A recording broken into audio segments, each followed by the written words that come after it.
पानी पनि मिलेछ। यो टावर अनि यताको यो वाला टावर मलाई यो राम्रो लाग्यो, यस्तो बवाल छ यार। रेडियो नेपाल र टेलिकमको चाहिँ सबैले गोट्या छ। नेपाल टेलिभिजनको भयो नि त्यो। ए ओके ओके, यस्तो रहेछ कुराहरू यहाँ। हाम्रो जान मिल्दैन यो अहिले 2 बजे अब दिपाल जोड्नु पर्ने हो। 2:15 बजेदेखि दिपाल जान्छ। दिपालको क्षेत्रीय प्रसारण जान्छ। एकजना चाहिँ भइराख्नु भयो, एकजना चाहिँ यहाँ बसिरहन्छ। भन्नाले पालो पालो गर्नुहुन्छ होला नि। पालो 2 बजेदेखि बेलुका 6 बजेसम्म चाहिँ दिपालको प्रसारण आउँछ। 2 बजेपछि फेरि काठमाडौँको आउँछ। अब फेरि यो ट्रान्समिटर मात्रै छ हाम्रो, यहाँ बोल्ने ठाउँ छैन। यहाँ खास किन राख्यो आर्मी क्याम्पहरू यता? यो सुरक्षाको लागि।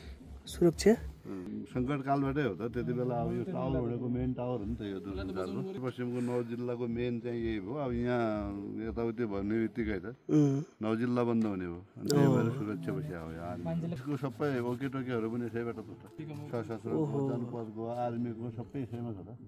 जनपदको यो टावरको यो माथिको छ नि यो ठाउँ, त्यो चाहिँ 2 जनाको यसमा छ। आर्मीको चाहिँ त्यसमा जनपदका मान्छेहरू हिजो यहाँ बस्यो, आयो मासु लिएर आएको, यहीँ पकायो, यहीँ खायो।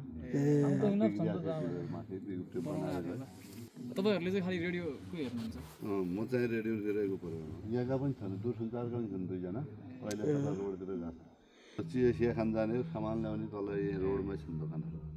पानीको चाहिँ के छ यता? पानीको व्यवस्था यही बुढतोलाको खाने पानी आउँछ सर, हिजोदेखि आइरहेको छैन पानी।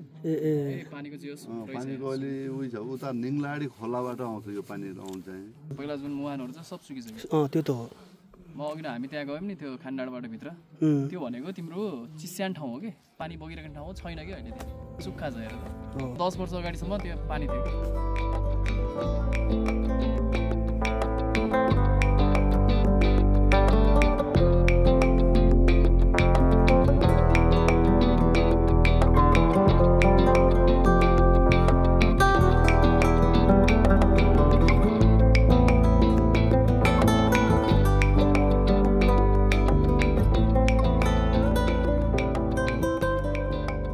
यो के को भन्नुभयो अङ्कल?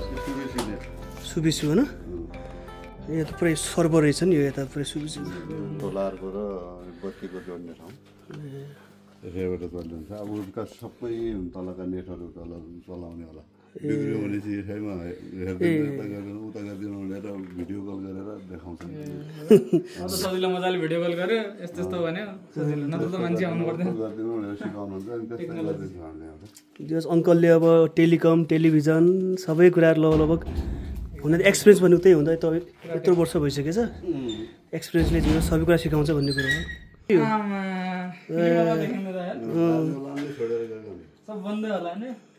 नानी खुलै हो भित्र कि हामीले यहाँको कबाडहरू ल्याएको एउटा बन्दुक भए पनि हुन्थ्यो यार हेर्नलाई। खजाना खजाना गोलीहरू हुन्छ अरे, सङ्कटकालमा गोली हुन्थ्यो। अब त्यहाँ इलेक्ट्रोनिक आइटम मात्र छ। ए टेलिभिजन बुढतोला प्रसारण केन्द्र हो, राइट। टावर चाहिँ यता छ हाम्रो, यताबाट चाहिँ ट्रान्समिट हुँदो रहेछ।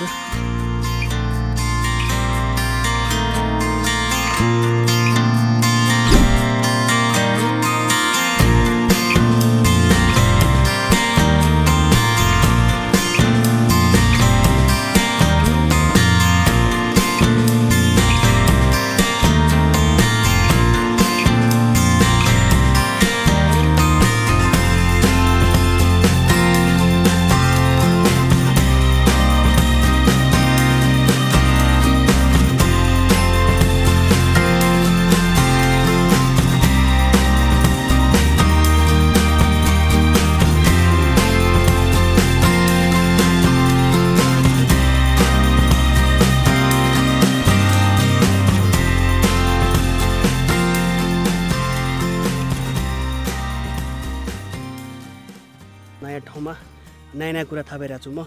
टेक्निकल कुराहरू भनौँ न, सुबिसीको इन्टरनेट होला या त वर्ल्डिङको होला या त नेपाल टेलिभिजन, नेपाल टेलिकम, यी सबै कुराहरू हामी एउटै सिङ्गल टावरमा पनि युज गरेर हामीले चाहिँ टेलिकास्ट अथवा ट्रान्समिट गर्न सकिँदो रहेछ कि। ड्रमहरू हुन्छ है, अथवा चाहिँ छाता भनौँ न, त्यो चाहिँ फरक फरक हुँदो रहेछ कि। जस्तै नेपाल टेलिकमको छ भने उसको फरक छाता होला त्यो टावरमा है, नेपाल टेलिभिजन छ भने उसको पनि फरक छाता होला।